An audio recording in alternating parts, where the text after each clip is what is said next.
பரிசுத்த நாமம் மகிமைப்படுவதாக.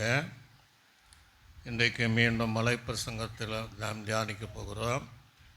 மத்தேயு சுவிசேஷம் 5ஆம் அதிகாரம் அதில் 19ஆம் வசனத்தை ஒருத்தர் வாசிங்க. ஆகையால் இந்த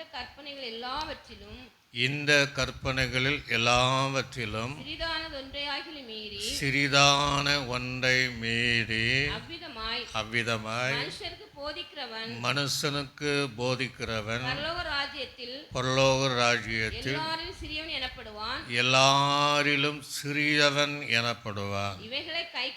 இவைகளை கைக்கொண்டு போதிக்கிறவனோ பரலோக ராஜ்யத்தில் பெரியவன் எனப்படுவான். கண்களை மூடினவளாக ஆண்டுடைய சமூகத்தை நோக்கி இந்த சத்தியத்தை ஆவியானவர் கற்றுத்தரும்படியாக அப்படியே ஸ்தோத்திரம் பண்ணுங்க. ஸ்தோத்திர ஆண்டவரே ஸ்தோத்திரம். மீண்டும் மலை பிரசங்கத்தினுடைய தொடர்ந்து நாங்கள் சில வாரங்கள் தியானிப்பதற்கு நீர் உதவி செய்வீராக. இன்றைக்கு எங்கள் மூலமாக எங்களுக்கும் பலருக்கும் கேட்கிற யாவருக்கும் சத்தியத்தை அறிந்து கொள்ள ஒரு உணர்வுள்ள ஆவியும் தெளிந்த புத்தியும் கொடுத்து நடத்துகிறார். நாங்களும் சரியாக போதிக்க பரிசுத்த ஆவியானவர் எங்கள் மூலமாய் இடைப்படுகிறார். இயேசு கிறிஸ்துவின் நாமத்தில் ஜெபிக்கிறோம் நல்ல பிதாவே, ஆமீன். அல்லேலூயா. பிரசங்கத்துடைய மலைமை தலைப்பு, யார் பரலோகத்தில் பெரியவர்கள் எனப்படுவார்கள். இன்றைக்கி செய்தியின் தலைப்பு, ஆண்டவராக இயேசு கிறிஸ்து இந்த உலகத்தில் இருக்கும்போது அதிகமாக அவர் பிரசங்கம் பண்ணது பரலோக ராஜ்யத்தை குறித்து தான்.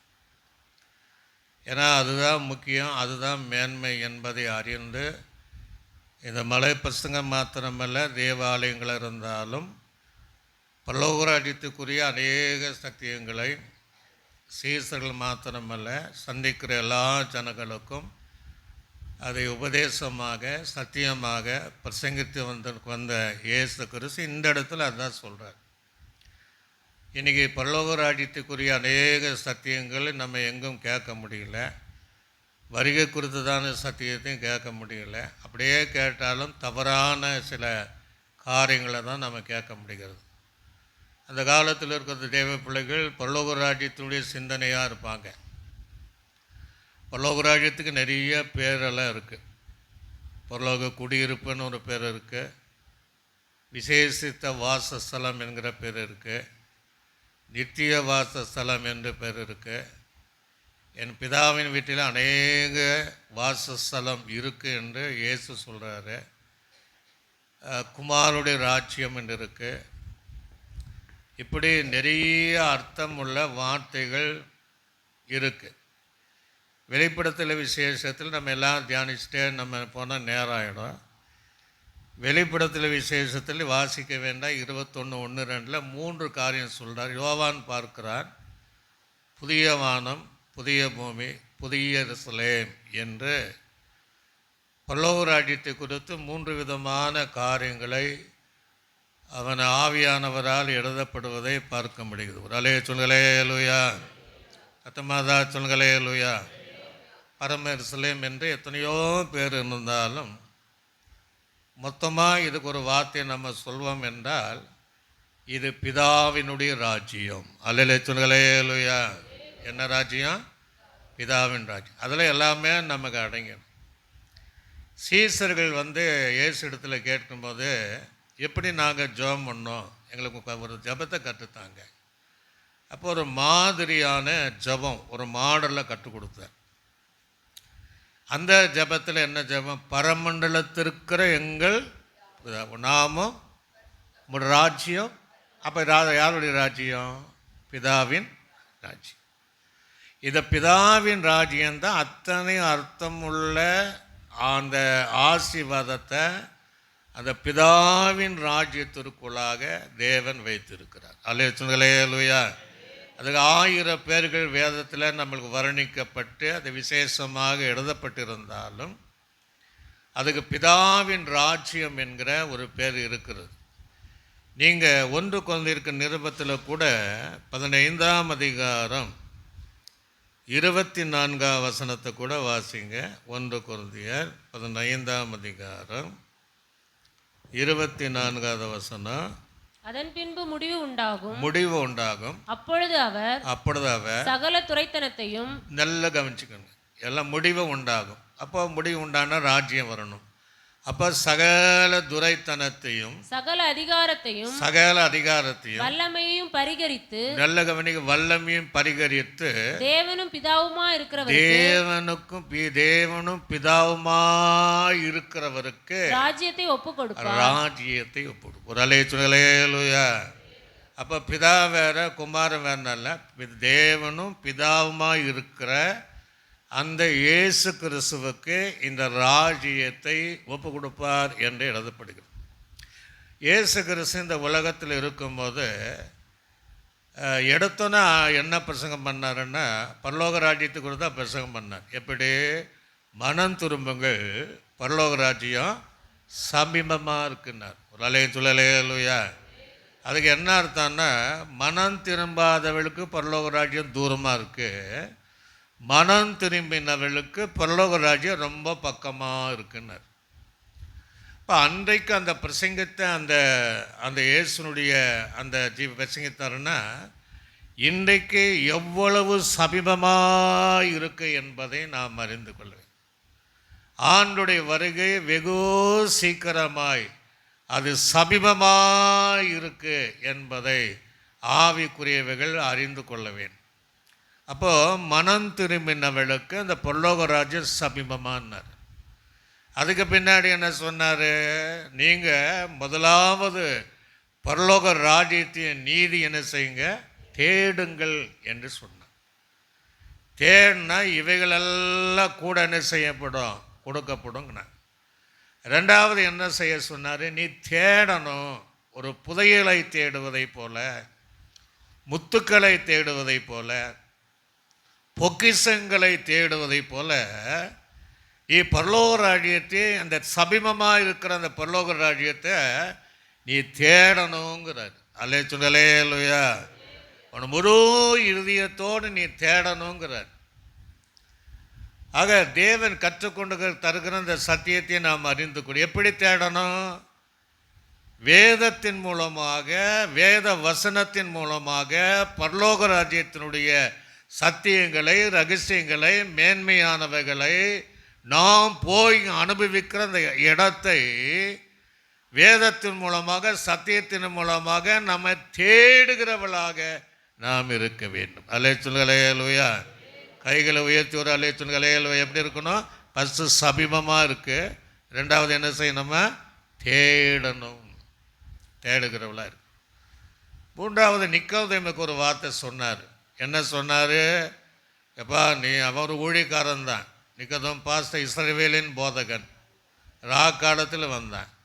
அப்போ அவர்கிட்ட 3:3 சொல்லும்போது, ஒருவன் மறுபடி பிறக்காவிட்டால் பரலோர் காண மாட்டான்.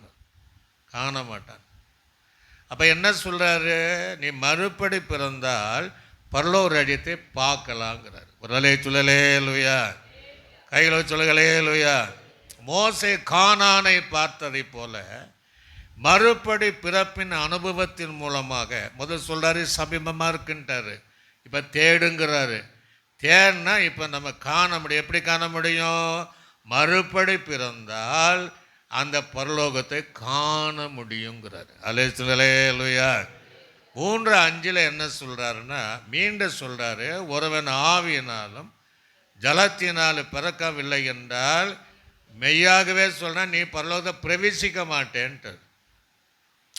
அப்போ 4வது பிரவேசிப்பதை சொல்கிறாரு. சமீபமாக இருக்குது, நீ தேடு, நீ பார்ப்ப, நீ அடுத்தது பிரவேசிக்கணும். ஒரு அல்லேலூயா.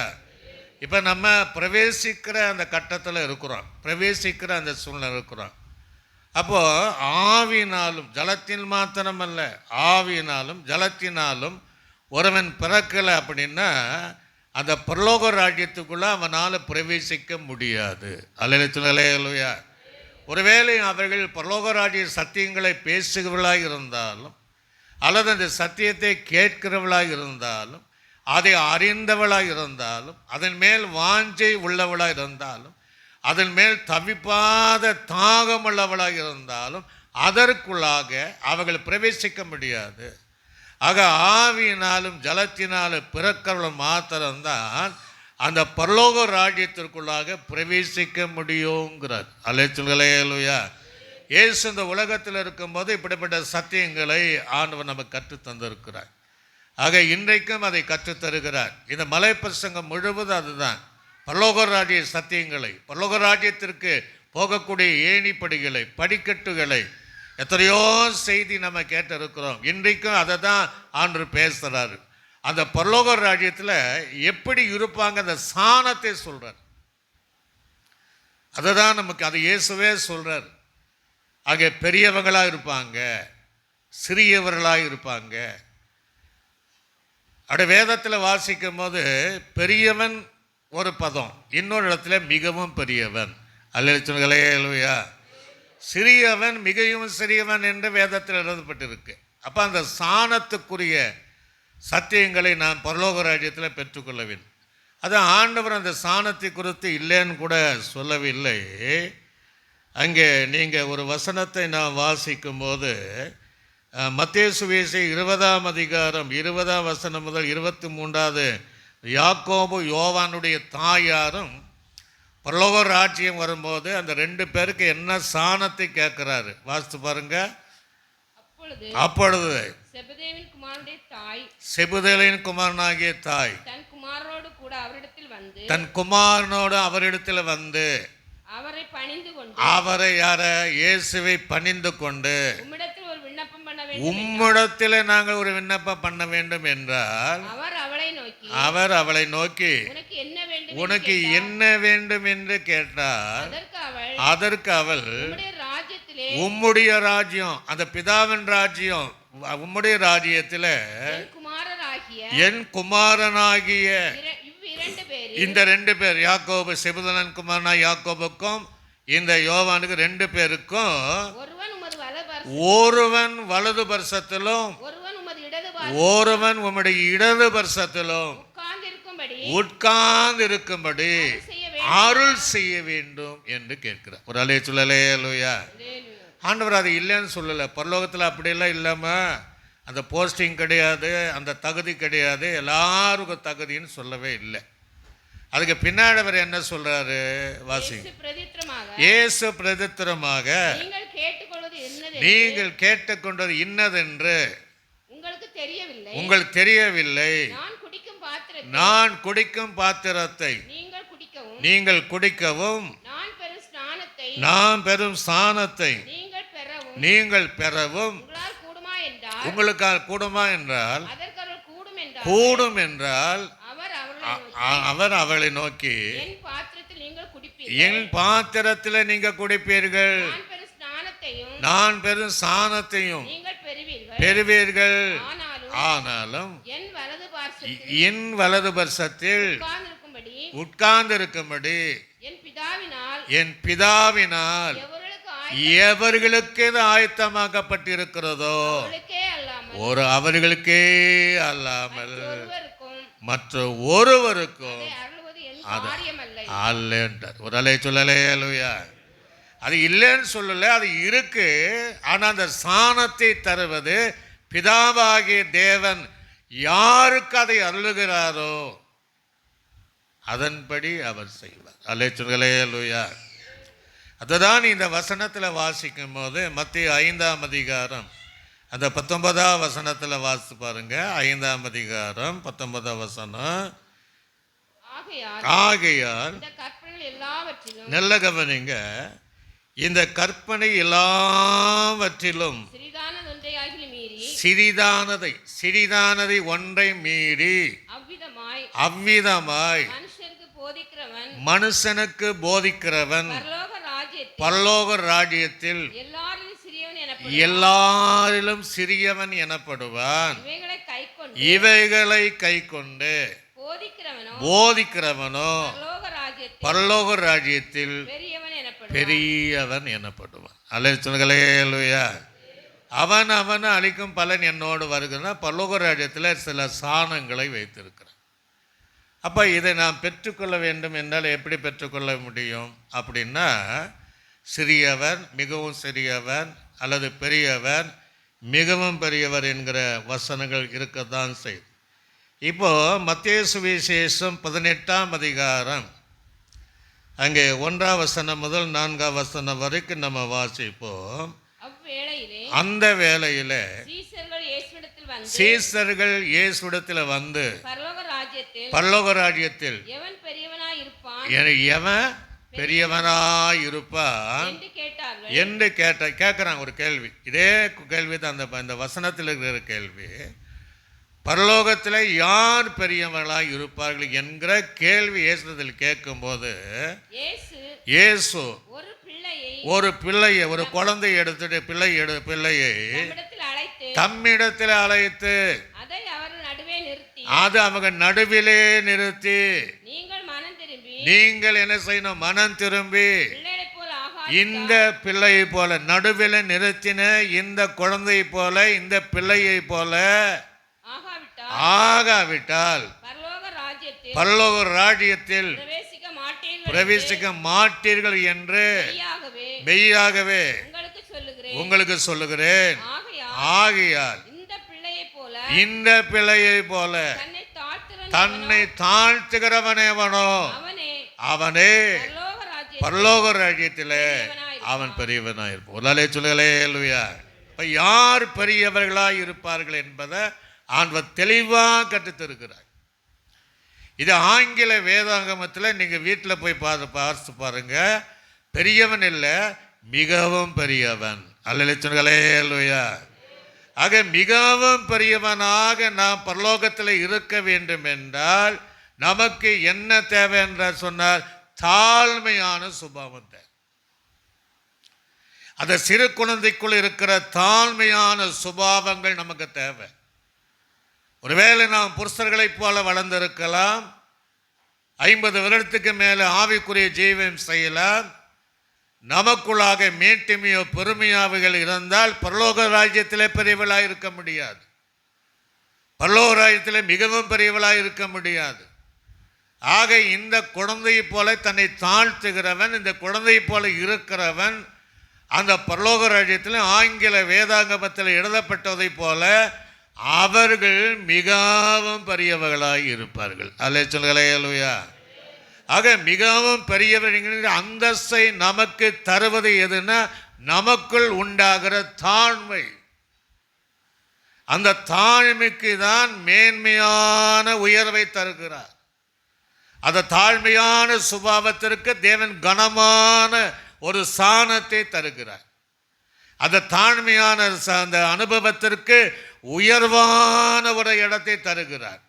அவர்கள் பரலோக ராஜ்யத்திலே மிகவும் பெரியவளாக இருப்பார்களாம். அல்லேலூயா. எத்தனை பேர் நம்ம தாழ்மை உள்ளவளாக இருக்கிறோம்? எத்தனை பேர் தாழ்மையினுடைய ஆவி உடையவளாக இருக்கிறோம்? எத்தனை பேர் நாம் பெருமையானவைகளை பேசி அமர்ந்து கொண்டிருக்கிறோம்? எத்தனை பேர் நம்ம மேட்டிமையானவைகளை நான் என்று சொல்லி அகங்காரமாய் பேசி கொண்டிருக்கிறோம் என்றால் அவைகள் பரலோக ராஜ்யத்தை தகுதிப்படுத்தாது. இந்த குழந்தை போல இருக்கிறவன் தன்னைத்தானே தாழ்த்துகிறது அனுபவம் இருக்கிறது மாத்திரம்தான் இந்த வேத வசனத்தின்படி அவைகள் அந்த சாணமாகிய மிகவும் பெரியவர்களாக பரலோக ராஜ்யத்திலே இருப்பார்கள். அல்லேலூயா. இயேசு கிறிஸ்துடைய ஜீவிதத்தில் நம்ம பார்க்கும்போது நீங்கள் பிலிப்பியருக்கு நிருபம் 2ஆம் அதிகாரம் 6ஆம் வசனம் முதல் 11ஆவது வசனம் வரைக்கும் வாசிங்க. நல்ல கவனிங்க. அவர் தேவனுடைய ரூபமாய் இருந்தும் தேவனுக்கு சமமாய் இருப்பதை கொள்ளையாடின பொருளாக எண்ணாமல் தம்மை தாமே வெறுமையாக்கி அடிமையின் ரூபம் எடுத்து மனுஷ சாயலானார். அவர் மனுஷ ரூபமாய் காணப்பட்டு மரண பரியந்தம், அதாவது சிலுவையினுடைய மரணம் பரியந்தம் கீழ்ப்படிந்தவராகி தம்மை தாமே தாழ்த்தினார். ஒரு அல்லேலூயா. அப்போ ஆண்டவர் தாழ்மை நமக்குள்ள வரணும். தாழ்மை அதுக்கு மீறி உபதேசங்கள் மூலமாக அதை கேட்டார்கள் தாழ்மைவான். தம்மை தாமே அவர் தாழ்த்தினார். எதை கொள்ளாடின பொருளா என்ன பண்ண? தேவனுக்கு சமமாய் இருந்தோம், தேவனுக்கு தேவனுடைய ரூபமாய் இருந்தோம். அவர் அந்த கனமான அதிகாரத்தை கொள்ளாடின பொருளாக எண்ணாமல் மரணம் வரையும், சிலுவையினுடைய மரணம் வரையும் தாமும் தம்மை தாமே அடிமை ரூபம் எடுத்து வெறுமையாக்கி தம்மை தாமே தாழ்த்தினார். அல்லேலூயா. இந்த தாழ்மை தான் கேட்குறேன். நாங்கள்லாம் பாஸ்டாக இருக்கிறோம், மாவட்ட பொதுகளாக இருக்கிறோம், சிலர் கவுன்சிலராக இருப்பாங்க, சிலர் பெரிய பெரிய ஸ்தானத்தில் இருப்பாங்க. சபையில் எடுத்துட்டிங்கன்னா கமிட்டி என்கிற ஸ்தானம் இருக்குது, மூப்பர்கள் என்கிற ஸ்தானம் இருக்குது, சண்டே ஸ்கூல் டீச்சர் என்கிற ஸ்தானம் இருக்குது, வாலிபர்கள் தலைவர் ஸ்தானம். ஆனால் இவைகளை கொள்ளாடின பொருளாக எண்ணாமல், அவர்கள் சொல்லலேலூயா. அவைகளெல்லாம் நமக்கு தேவையானது தான், அவைகளெல்லாம் ஒரு ஒருங்கு கிரமக்கு தேவையானது இருந்தாலும் அவைகளிலே மேன்மை பாராட்டாமல், அந்த சாணம்தான் முக்கியம் என்று சொல்லாமல், அந்த பதவி தான் எனக்கு வேணும் என்று நம்ம கேட்காமல், அந்த இயேசுவை போல அதை கொள்ளாடின பொருளாக எண்ணாமல் கடைசி வரை தன்னைத்தானே தாழ்த்தினதை போல தேவ பிள்ளைகளாக அந்த உயர்வு கனத்தை தேவன் தந்திருந்தாலும் அதில் எந்த பெருமை கொள்ளாதபடிக்கு அப்படிப்பட்டவர்களும் கடைசி வரை தங்களை தாழ்த்தி அந்த பரலோகத்தில் பெரியவர்களா, மிகவும் பெரியவர்கள் எண்ணக்கூடிய இடத்தை பெற்றுக்கொள்ளும். அல்லேலூயா. இந்த வாசித்த வசனத்திற்கு பின்பு வசனத்தை வாசித்து பாருங்க. இப்போ வாசித்து முடிச்ச அந்த தம்மை தாமே ஆதலால் இப்போ நல்லா கவனிங்க. அவள் அப்படி செஞ்சதுனால ஆதலால் தேவன் எல்லாவற்றுக்கும் மேலாக உயர்த்தினார். பார்த்தீங்களா? மேலாக தன்னை தாழ்த்தியதுனால மேலாக உயர்த்தி இயேசுவின் நாமத்தில் வானோர் பூதலத்தோர் பூமியினுடைய எல்லா முழங்கால் யாவும் முடங்கபடிக்கு பிதாவாகிய தேவனுக்கு மகிமையாக இயேசு கிறிஸ்து கர்த்தர் என்று நாவுகள் யாவும் அறிக்கை பண்ணும்படிக்கு எல்லா நாமத்திற்கும் மேலான நாமத்தை அவருக்கு தந்தருளி எல்லாவற்றுக்கு மேலே அவரை உயர்த்தினார். அல்லேலூயா. சத்தமா சொல்லுங்களேலூயா. அதே போல நம்ம தாழ்த்தும் போது, மனத்தாழ்மை உண்டாகும் போது, பல பிரசங்கத்தில் இதற்கு முன்பாக ஒரு பிரசங்கத்தை நம்ம கேட்டோம். ஆவில எளிமையுள்ளவர்கள் பாக்கியவான்கள், அவள் பரலோக ராஜ்யத்தில் சுதந்திரிக்கும். ஒரு அல்லேலூயா. எளிமையான தாழ்மையான சுபாவங்கள், மனத்தாழ்மை யாருக்கெல்லாம் இருக்கிறதோ அவர்கள் அந்த ராஜ்யம் வரும்போது, பிதாவின் ராஜ்யம் வரும்போது, தேவனும் பிதாவுமாக இருக்கிற ராஜ்யத்தை ஒப்புக்கொடுக்கும் போது, அந்த ராஜ்யத்தில் இயேசு சொன்ன வார்த்தையின்படி அந்த ஸ்தானம் மிகவும் பெரியவளாக இருப்பார்கள். அல்லேலூயா. மிகவும் அதுதான் இந்த கொரிந்திய நிருபத்தில் அதே 2ஆம் அதிகாரத்தில் 5ஆம் வசனத்தை கூட நம்ம வாசித்து பாருங்க. 5ஆம் அதிகாரம் என்ன, பிலிப்பியர் 2:5 2 உங்களுடைய சிந்தனை வாசித்து பாருங்க.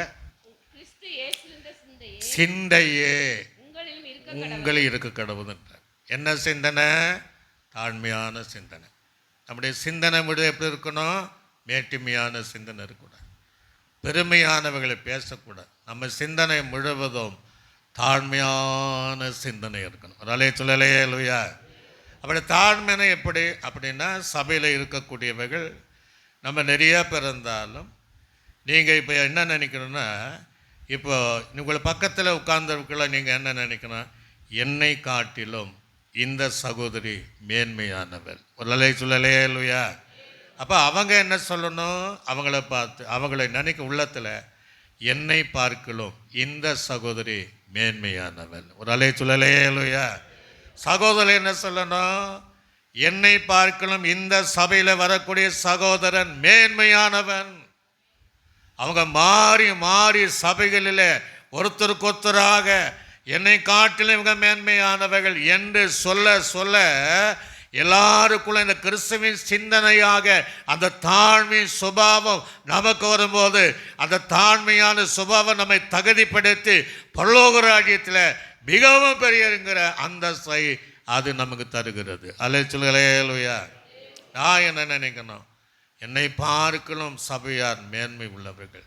நீங்கள் என்ன நினைக்கணும்? எங்களை பார்க்கலும் பாசன் மேன்மையானவர். அல்லேலூயா.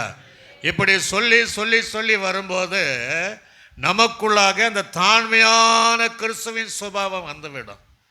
அதுதான் யார் பரலோகத்தில் பெரியவராய் இருப்பார் சொல்லும்போது தாழ்மை உள்ளவர்கள் மாத்திரம் மிகவும் பெரியவர்களாய் இருப்பார்கள் என்று கர்த்தருடைய வேதம் அங்கே சொல்வதை போல தாழ்மையான சுபாவத்தை நாம் பெற்றுக்கொள்ளவேன். 1 பேதுரு நிருபத்தில் கூட வாசிக்கும் போது 2ஆம் அதிகாரம் 3ஆம் வசனத்தை வாசிங்க.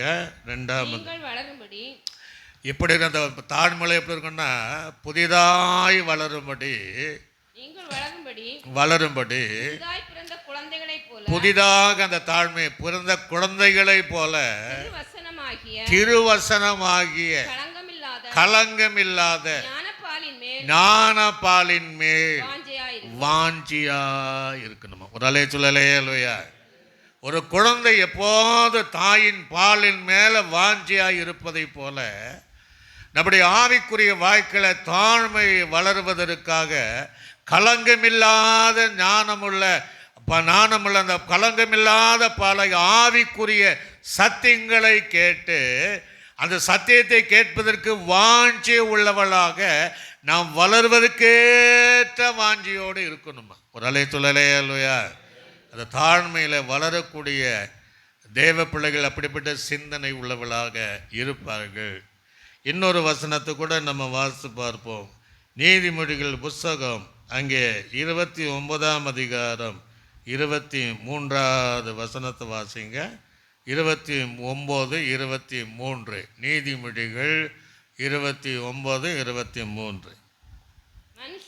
மனுஷனுடைய அகந்தை அவனை தாழ்த்திருமா? அவ்வளவுதான். அவனை பெரியவன் ஆக்காது. மனத்தாழ்மை உள்ளவனோ நல்ல கவனிங்க, மனத்தாழ்மை உள்ளவனோ கனமடைவான். ஒரு அலை சொல்லலேலுயா. ஆக மனத்தாழ்மை நமக்கு இருந்தால் பரலோகத்தில் ஒரு கணம் இருக்கிறது. என்ன கணம்? எல்லாரையும் பார்க்கலும் மிகவும் பெரியவர்கள் எனக்கூடிய அந்தஸ்தை தகுதியை ஸ்தானத்தை கர்த்தர் நமக்கு அவர் தருவார். இப்போ அதே நீங்கள் மத்தேயு சுவிசேஷம் 5ஆம் அதிகாரம் அந்த 19ஆம் வசனத்தை மீண்டும் நம்ம வாசிப்போம். மீண்டும் வாசிங்க அந்த வசனத்தை. 2வது என்ன சொல்றாரு நம்ம பார்ப்போம். பரலோகத்தில் ஆகையால் இந்த கற்பனை எல்லாவற்றிலும் மீறி போதிக்கிறவன் பரலோக ராஜ்யத்தில் சிறியவன் எனப்படுவான். இவளை கை கொண்டு போதிக்கிறவனோ பரலோக ராஜ்யத்தில் பெரியவன் எனப்படுவான். ஒரு அலை சொல்லலேலுயா. மிகவும் பெரியவன் இங்கே பெரியவன் என்கிறார். அந்த பெரியவர்கள் எப்படி இருப்பாங்களா? வேதத்தில் எழுதப்படுகிற சத்தியமானாலும் கற்பனையானாலும் தன்னுடைய வாழ்க்கையில் அது கடைப்பிடித்து அதன்படி வாழ்ந்து அந்த சத்தியத்தை சங்கீதத்தில் வாசித்தோம் இல்லையா? தாவீது மற்றவளுக்கு தேவன் அந்த சங்கீதத்தை எழுதினதை போல அந்த கற்பனைகளின்படி வாழ்ந்து அந்த கற்பனையின்படி உபதேசிக்கிறவன், கற்றுக் கொடுக்கிறவன், பிரசங்கிக்கிறவன், மற்றவர்களுக்கு அறிவிக்கிறவன், அவன் பரலோகத்திலே பெரியவனாய் இருப்பான். ஒரு அலே சொல்லலையா? சத்தமாக சொல்லுங்களையா? இயேசு கிறிஸ்து நல்ல கவனிங்க. பரலோக ராஜ்யத்தை குறித்து பிரசங்கம் பண்ணுவதற்கு முன்பாக தான் எல்லாவற்றிலும் முன்மாதிரி உள்ளவராக இருந்தார். ஞானஸ்நானம் எடுப்பதற்கு கலீலியாவிலிருந்து யோர்தானுக்கு வந்தார். யோர்தானுக்கு வந்து யோவான் ஸ்நானங்கிறதுனால ஞானஸ்நானம் எடுத்தார். அவன் தடை செய்தான்.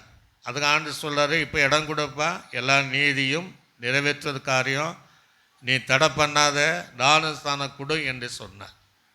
அவர் யோர்தானிலே இறங்கினார், ஏறினார் என்பது நல்லா தெரியும். ஆக அந்த மூழ்கி ஞானஸ்தானம் எடுத்த பின்புதான் அவர் அவர் தன்னுடைய வாழ்க்கையில் நிறைவேற்றின பின்புதான் அந்த சத்தியத்தை மற்றவங்களுக்கு சொன்னார். ஒரு அலை சொல்லலேலுயா, கையில் சொல்லுங்களேலுயா. அதுதான் அது இயேசு கிறிஸ்துவுக்கு எல்லா அந்த ராஜ்யத்தை தேவனை ஒப்பு கொடுத்தார். இன்றைக்கி சிலரை நீங்கள் பார்த்தீங்கன்னா அந்த அனுபவத்தில் நமக்கு இல்லை, ஆனால் அந்த அனுபவத்தில் பேசுவாங்க. அவர்கள் பரலோக ராஜ்யத்தில் பெரியவளாக இருக்கவே முடியாது. ஆக முதலாவது நாம் அனுபவத்தில் இருக்க வேண்டும். அப்போஸ்தலர்கள் எல்லாரும் இந்த உபதேசம் பண்ணினாங்கன்னா அவங்க எப்படி இருந்தாங்க? இந்த அனுபவத்தில் இருந்தாங்க. ஞானஸ்தானம் எடுத்தாங்க, உபதேசத்தில் உறுதியாக இருந்தாங்க. அதற்கு பின்பாக ஜனங்களுக்கு அறிவித்தார்கள். ஆக அந்த கற்பனைகளை மறைக்காம, சத்தியத்தை மறைக்காம அதை அறிவிக்கிற அந்த தேவனுடைய ஜனங்கள், பரிசுத்தவான்கள் அல்லது போதகர்கள், ஊழியர்கள் யாராக இருந்தாலும் அவர்கள் ஒரு விசுவாசி கூட அந்த சுவிசேஷங்களை உபதேசத்தில் சொல்லக்கூடியவர்களாக இருந்தாலும் அவர்கள் இயேசு கிறிஸ்து சொன்னபடி அவர்கள் பரலோகத்தில் பெரியவர்களாக இருப்பார்கள்.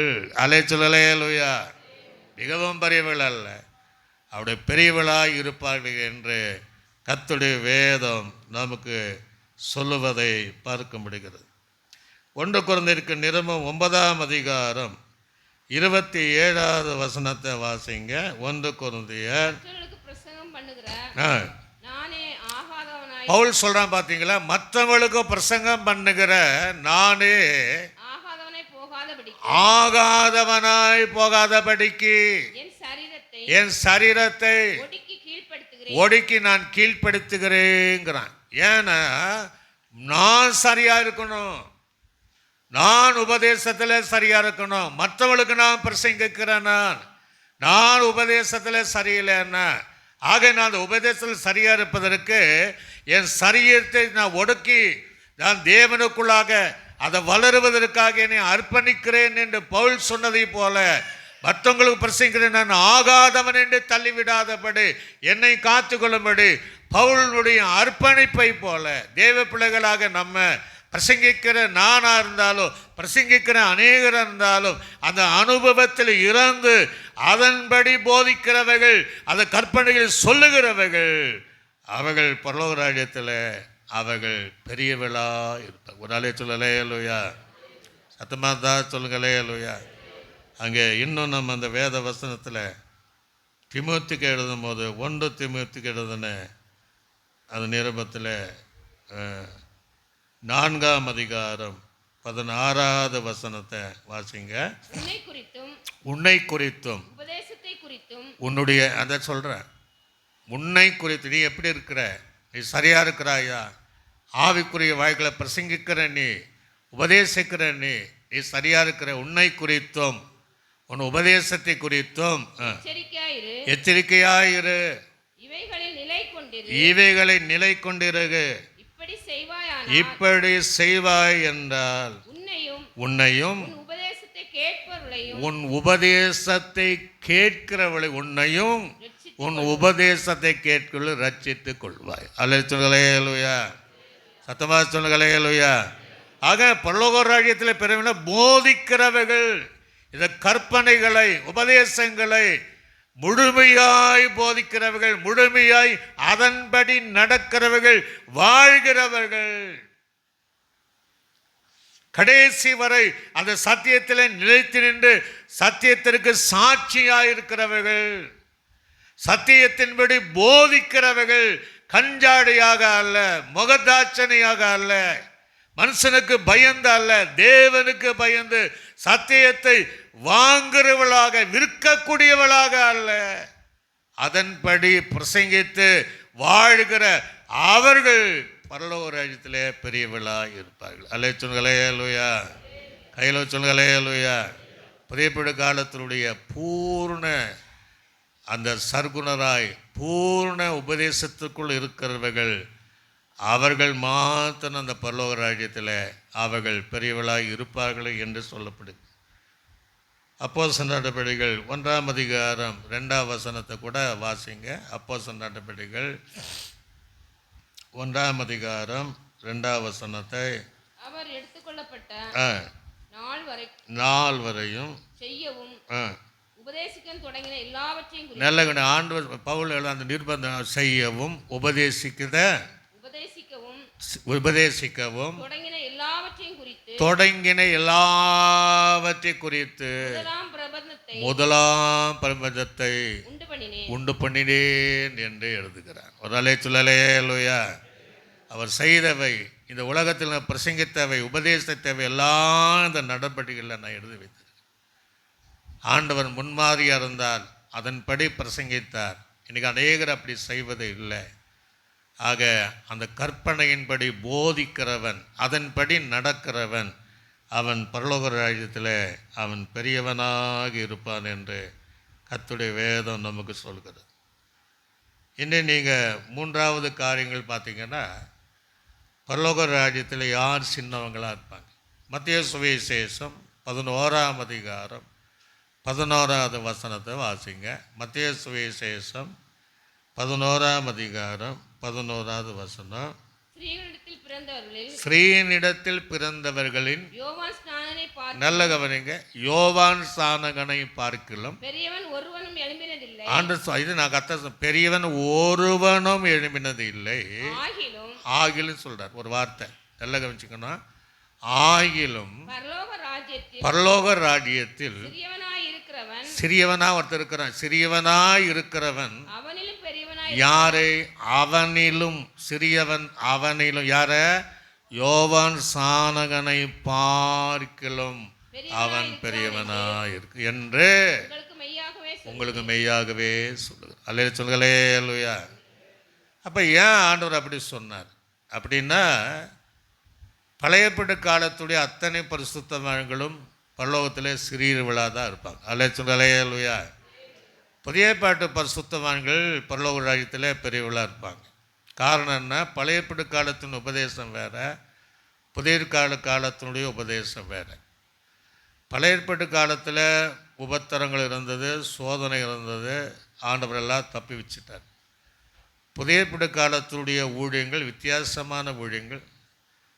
அவங்களெல்லாம் எல்லாமே கொல்லப்பட்டார்கள், வாளால் அரிக்கப்பட்டார்கள், கல்லெறியப்பட்டார்கள், எண்ணெய் கொப்பரில் வேக வச்சாங்க, சிலுவையில் தலை கீழாக தொங்கினாங்க, சபையை பாழாக்கினார்கள், ஸ்திரீகளையும் புருஷர்களை பிடித்தார்கள் என்றால் புதிய பாட்டின் உபதேசங்கள் ரொம்ப பாடு நிறைந்த உபதேசம். அல்லேலூயா. இந்த யோவான் ஸ்நானங்கள் பழையப்பட்டு பரிசுத்தவான்களிலே கடைசியானவன் தான் இந்த யோவான். இந்த யோவான் ஸ்நானன் அப்போஸ்தலர் நடபடிகளே வாக்குத்தத்தம் பண்ணப்பட்ட பரிசுத்தாவியை பெற்றுக்கொள்ளும்படி அந்த இடத்துல இல்லாதவன் தான் இந்த யோவான். இந்த யோவான் பரிசுத்தாவியானவர் அருளப்படுவதற்கு முன்பாகவே கொலை செய்யப்பட்டவன் தான் யோவான் ஸ்நானன். ஆகவே இவன் பூமியிலே பெரியவனாய் இருந்தாலும் பரலோகத்திலே சிறியவனாய் இருக்கிறவன் இவனை காட்டிலும், நியாயப்பிரமாணத்தினுடைய வாழ்ந்தவனை காட்டிலும் அந்த சிறியவன் இந்த பெரியவனை பார்க்கிலும் அவன் அங்கே பெரியவனாக இருப்பான். அல்லேலூயா. ஏன் அவங்க பெரியவனாக இருப்பாங்க அப்படின்னா, அவளுக்கு புதிய ஏற்பாட்டினுடைய மத்திய 27 தான் அந்த புதிய உபதேசங்கள் வருகிறது.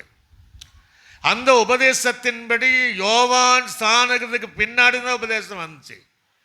அந்த உபதேசத்தின்படியாக மறுபடி பிறந்து பரிசுத்தாவினுடைய அபிஷேகம் பெற்று கொண்டவர்கள், பூர்ணமாக்கப்பட்ட தேவ பிள்ளைகள், பூர்ண பாதையிலே நடத்துகிறவர்கள், அந்த அபிஷேகப்பட்ட தேவ பிள்ளைகள் இந்த யோவான் ஸ்நானகனை பார்க்கிலும் பரலோக ராஜ்யத்திலே அவர்கள் பெரியவர்களாய் இருப்பார்கள் என்று வேதம் சொல்லுகிறது. ஒரு அலை சொல்லலேலூயா.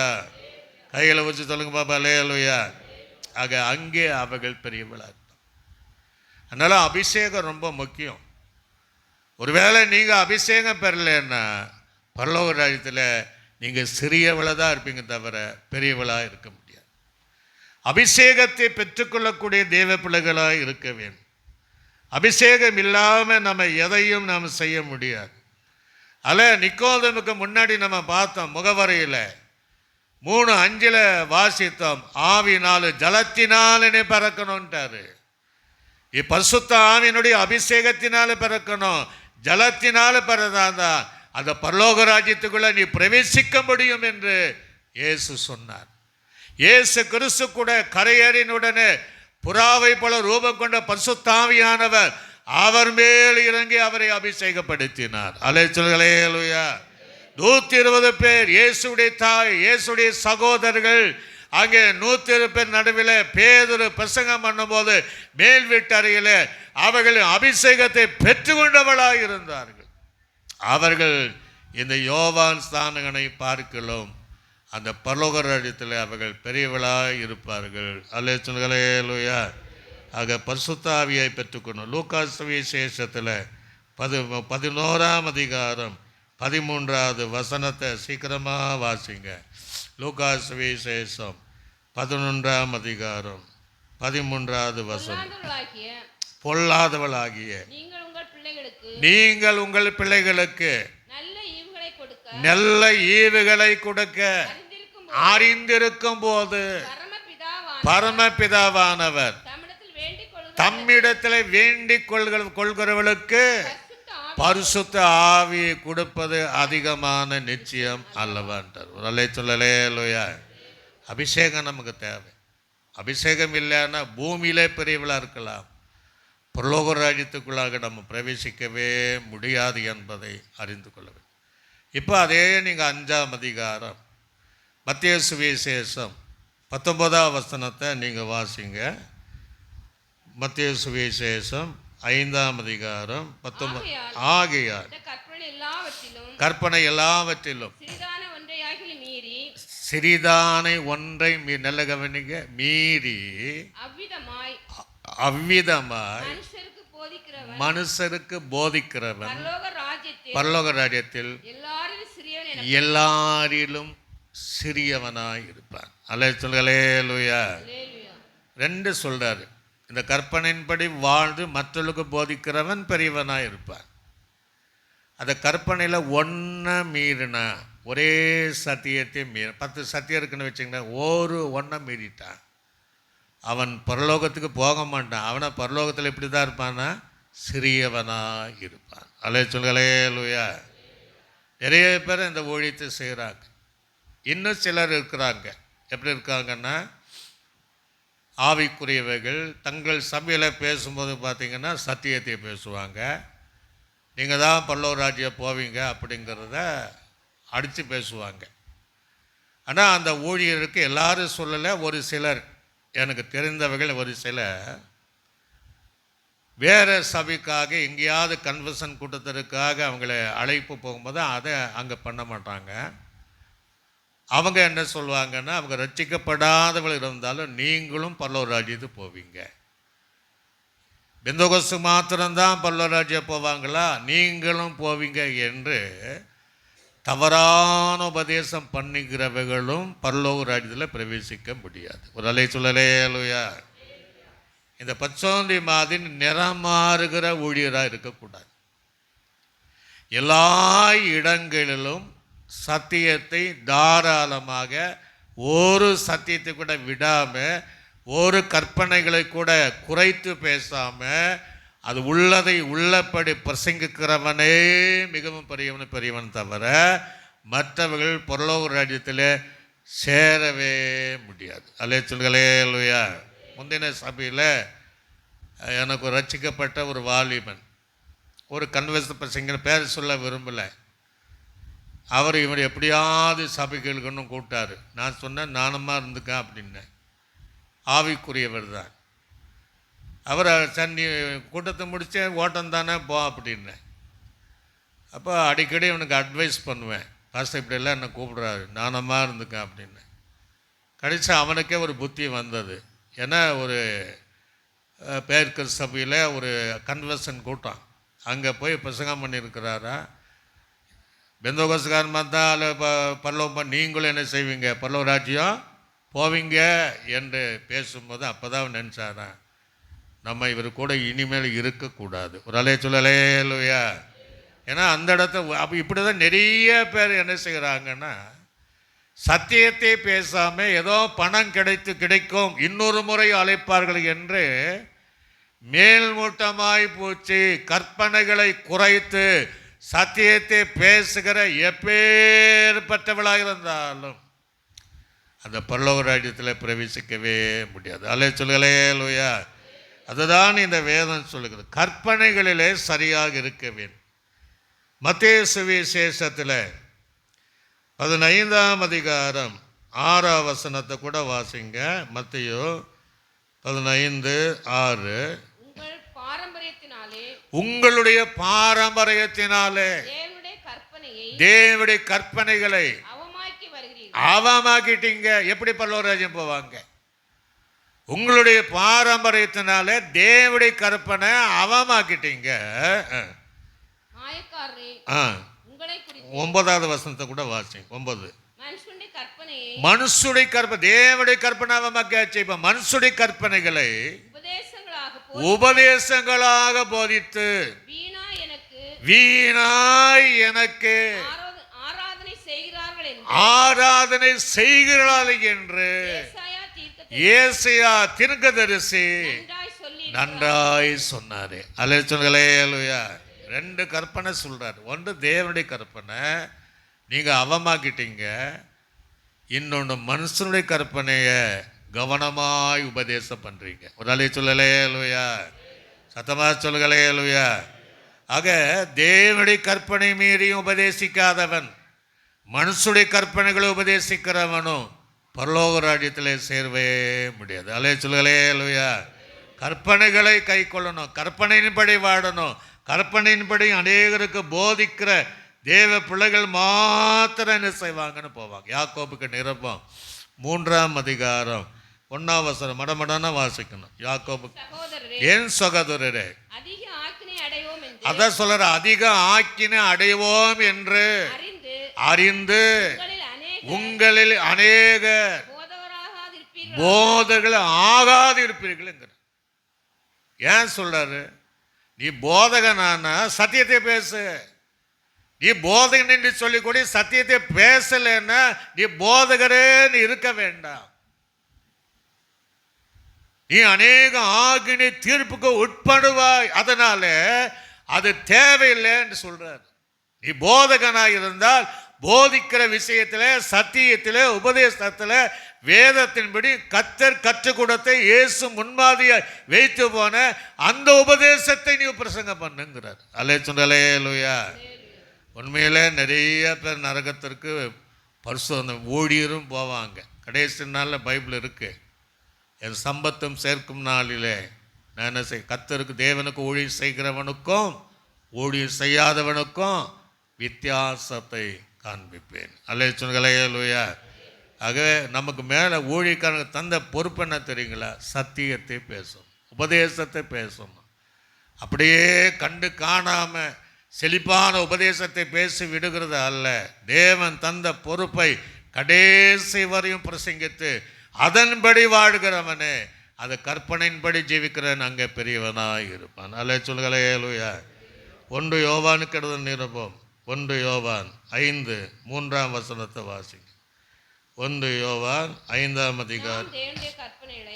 நாம் தேவனுடைய கற்பனைகளை கை கொள்வதே அவரிடத்தில் அன்பு கூறுவது. அவரிடத்தில் அன்பு கூற அப்படின்ட்டு என்னன்னா, அவருடைய என்ன அதுக்கு அடையாளம்? அவருடைய கற்பனைகளை கை கொள்வதே அவரிடத்தில் அன்பு கூறுவதற்கு அடையாளமாக இருக்கு. ஒரு அலைய சொல்லலையா? அப்போ அந்த கற்பனை கை கொள்ளாதவன் நான் தேவனிடத்தில் அன்பு கூறேன்னு எப்படி சொல்ல முடியும்? உபதேசங்களை சட்டத்திட்டங்களை சத்தியங்களை கை கொள்ளுகிறவன் தான் நான் தேவனிடத்தில் அன்பா இருக்கிறேன்னு சொல்ல முடியும், தவிர மற்றவள் யாரும் சொல்ல முடியாது. கை கொள்ளக்கூடியவளாக நாம் இருக்க வேண்டும். மத்தேயு சுவிசேஷம் 7ஆம் அதிகாரம் 21 முதல் 23 வரை 23வது வசனம் வரையும். பரலோகத்தில் இருக்கிற என் பிதாவின் சித்தத்தின்படி அல்லாமல் செய்கிறவனே, அந்த அவர் கற்பனையின்படி செய்கிறவனே பரலோக ராஜ்யத்தில் பிரவேசிப்பான் அல்லாமல் என்னை நோக்கி கர்த்தாவே, கத்தாவே கத்தாவே என்று சொல்லுகிறவர்கள் அதில் பிரவேசிப்பது இல்லை. அதனால் அந்நாளில் அநேகர் என்னை நோக்கி கத்தாவே கத்தாவே உம்முடைய நாமத்தினாலே தீர்க்க தரிசனத்தை உரைத்தோம் அல்லவா, உம்முடைய நாமத்தினாலே பிசாசுகளை துரத்தினோம் அல்லவா, உம்முடைய நாமத்தினாலே அநேக அற்புதங்களை செய்தோம் அல்லவா என்பார்கள். அப்பொழுது அவர், நான் ஒரு காலம் உங்களை அறியேன், அக்கிரம செய்கிறவர்களை என்னை விட்டு யாருக்கு? ஊழியக்காரன் சொல்ற. அற்புதம் நடக்கும், பிசாசுகள் ஓடும், தீர்க்கதரிசனங்களும் வரும், சத்தியம் இருக்கணும், முதலை சொல்லலேலுயா, உபதேசம் இருக்கணும். அது நமக்கு தேவை. அது இல்லாமல் பரலோகத்துடைய சித்தம் கற்பனையின்படி நடக்காத எந்த ஊழியமானாலும், அது நானானாலும் யாரானாலும், அங்கே ஆண்டு சொல்ல ஒரு காலமும் உங்களை அறியேன். அல்லே சொல்லலேலுயா. அப்படி சொன்னால் விட்டா பரவாயில்ல. அடுத்து சொல்கிற அக்கிரம என்னை விட்டு நீங்கள் என்ன செய்யுங்க, முகத்துக்கு முன்னாடி நிற்காதீங்க, ஓடி போயிடுங்க, அகன்று போயிடுங்க. ஆக தேவனுடைய கற்பனைகளை ஒன்றை கூட மீறாமல் கற்பனையின்படி உபதேசிக்கிறவர்கள் பரலோக ராஜ்யத்தில் அவர்கள் பெரியவளாக இருப்பார்கள். ரோமருக்கு நிருபம் 7ஆம் அதிகாரம் 12ஆம் வசனத்தை வாசிங்க. ரோமருக்கு நிருபம் 7ஆம் அதிகாரம். ஆதலால் ஆகையால் நியாயப்பிரமாணம் பரிசுத்தம் உள்ளதுதான், கற்பனையும் அது பரிசுத்தம் மாத்திரத சொல்றாரு. ஆனா கற்பனை பரிசுத்தமாயும் நீதியாயும் நன்மூணு சொல்ற நன்மையாயும் இருக்கிறது. ஒரு அலைய சொல்லலையா. நியாயப்பிரமாணம் ஒன்னத்தான் செய்யும், ஆனா கற்பனை என்ன செய்யும்?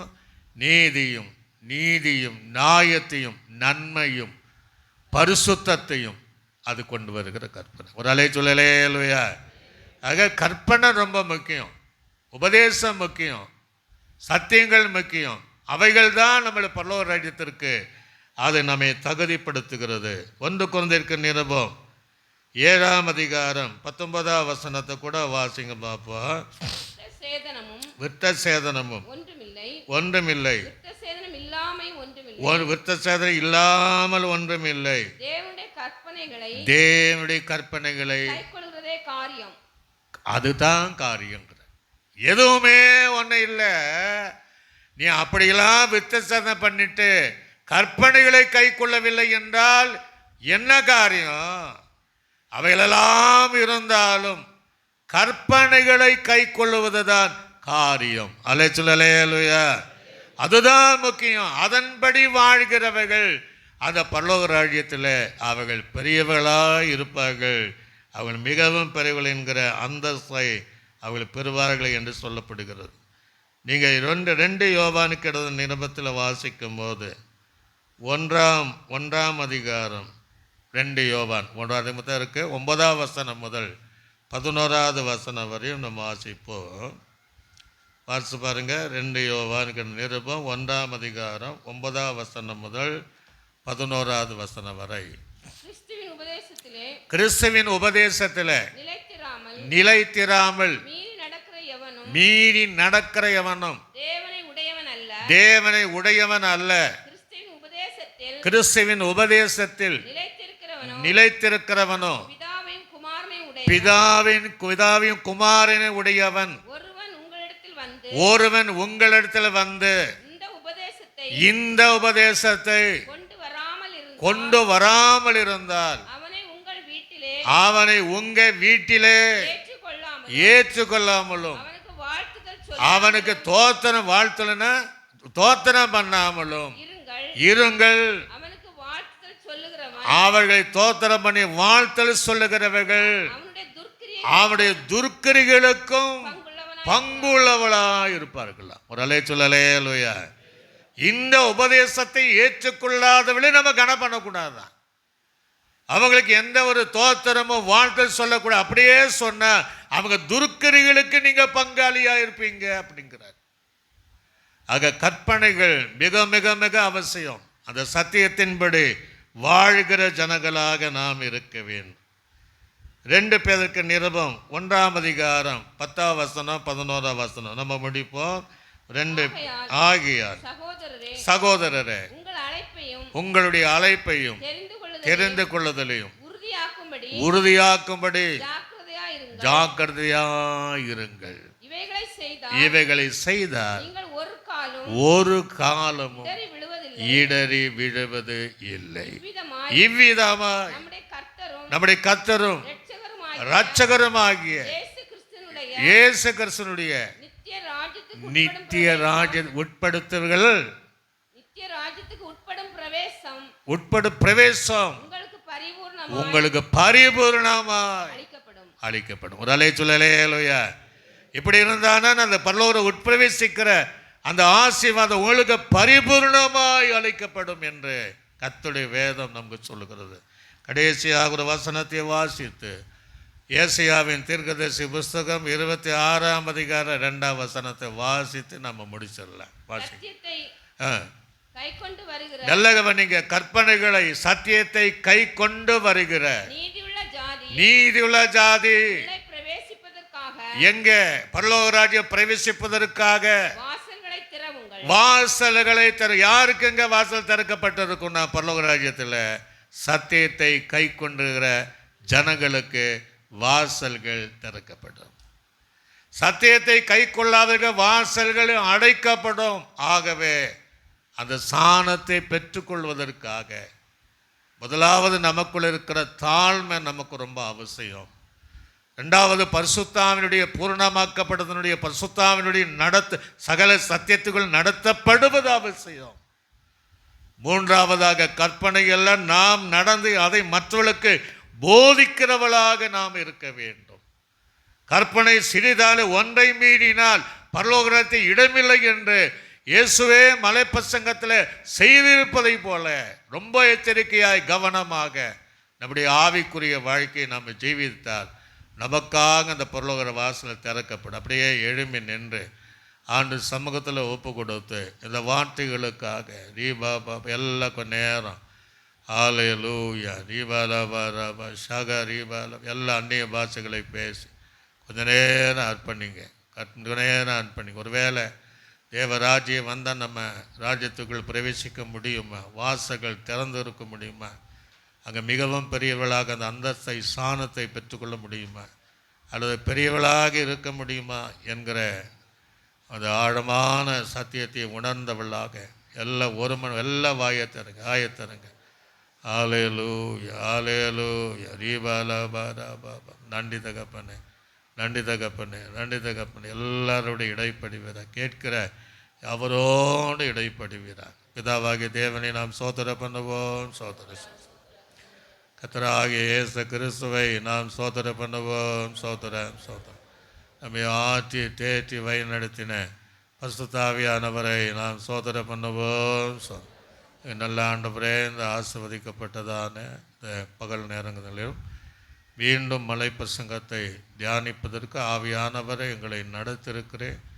மத்திய 5:19 படி நாங்கள் தியானித்திருக்கிறோம். கேட்கிற யாவரும் அந்த அனுபவத்துக்குள்ளாக வாழ வளர தாழ்மையோடு ஜீவிக்க, அனைத்து கற்பனைகளின்படி ஜீவிக்க, மற்றவர்களுக்கு போதிக்க, பரிசுத்த ஆவியானுடைய அனுபவத்தை பெற்றுக்கொண்டு தங்களை தகுதிப்படுத்திக் கொள்ளும்படி உதவி செய். இயேசு கிறிஸ்துவின் நாமத்தில் ஜெபிக்கிறோம் நல்ல பிதாவே, ஆமென். ஆத்துமாவே கர்த்தரை என் முழு உள்ளமையோடு பரிசுத்த நாமத்தை ஆத்துமாவே கர்த்தர் செய்த சகல புகழ் மறவாதே, ஆமென். கர்த்தராகிய இயேசுவின் கிருபையும் பிதாவாகிய தேவனுடைய ஆன்ம பரிசுத்த ஆவியானுடைய அன்னிய ஐக்கியம் சந்தோஷ சமாதானம் நம் அனைவரோடும் சகல பரிசுத்தம் ஆண்டவராக இயேசு கிறிஸ்து வருகை புரிந்தோம் சதா கால என்றைக்கு நம்மோடு இருப்பதாக, ஆமென். அல்லேலூயா அல்லேலூயா அல்லேலூயா. கர்த்தர் உங்களை யாவரையும் ஆசீர்வதிப்பாராக.